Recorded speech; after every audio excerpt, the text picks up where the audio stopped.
Hai, harmoni Indonesiaku, bukan kami bila tidak ada peki suara lantang meneriakkan semangat, bukan kami bila membiarkan lorong kelas ini kosong tidak berpenghuni, bukan kami bila jarak dari medan yang sulit meredakan api perjuangan ini.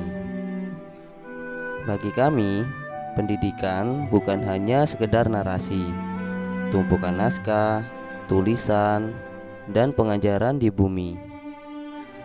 Tidak sekedar meramaikan isi kelas yang kosong sebagai bukti, tidak juga sekedar berteriak semangat lantang tanpa arti. Tidak hanya berlomba mengejar nilai, namun juga mengajarkan kami apa arti itu berbagi. Pembangunan peradaban, cita-cita, serta harapan kita junjung tinggi.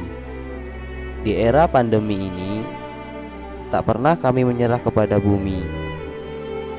Masih teramat banyak yang dapat kami lakukan hari ini untuk esok hari.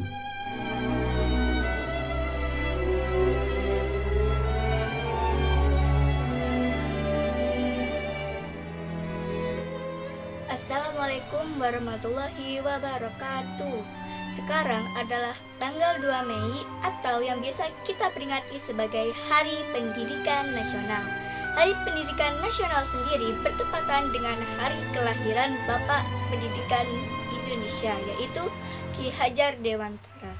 Jasa beliau yang sangat besar pada dunia pendidikan Indonesia. Beliau juga memiliki filosofi, yaitu Tutpuri Handayani, yang sampai sekarang tetap digunakan dalam dunia pendidikan Indonesia. Beliau juga salah satu pendiri lembaga Taman Siswa. Lembaga Taman Siswa sendiri berdiri karena ingin memberikan pendidikan yang layak pada kaum pribumi. Seperti yang kita ketahui, pada zaman dahulu sulit sekali kaum pribumi untuk bisa mendapatkan pendidikan yang layak, apalagi sejak adanya masa penjajahan Belanda. Kita sebagai generasi muda tidak boleh patah semangat hanya karena kita belajar di rumah. Seharusnya kesempatan belajar di rumah ini kita manfaatkan sebaik-baiknya, karena dengan belajar di rumah bisa memudahkan kita semua agar mendapatkan media pembelajaran seperti handphone, televisi, laptop, koran, majalah, dan lain-lain. Kita yang muda harus lebih aktif dan semangat, dan kita juga harus lebih berusaha agar bisa menjunjung nama Indonesia menuju ranah yang lebih tinggi. Selamat Hari Pendidikan Nasional dan salam pelajar. Dari krisis ini kita dapat mengambil hikmah. Untuk pertama kalinya, guru-guru mengajar secara online, menggunakan tool-tool baru untuk membantu proses pembelajaran, dan menyadari bahwa sebenarnya pembelajaran bisa terjadi dimanapun, kapanpun, dan dengan media apa saja. Orang tua untuk pertama kalinya juga menyadari betapa sulitnya tugas guru, betapa sulitnya tantangan untuk bisa mengajar anak secara efektif dan menimbulkan empati kepada guru-guru yang tadinya mungkin belum ada. Kita semua menyadari bahwa pendidikan itu bukan hanya satu hal yang hanya bisa dilakukan di sekolah, tetapi pembelajaran yang efektif itu membutuhkan kolaborasi antara guru, siswa, dan orang tua.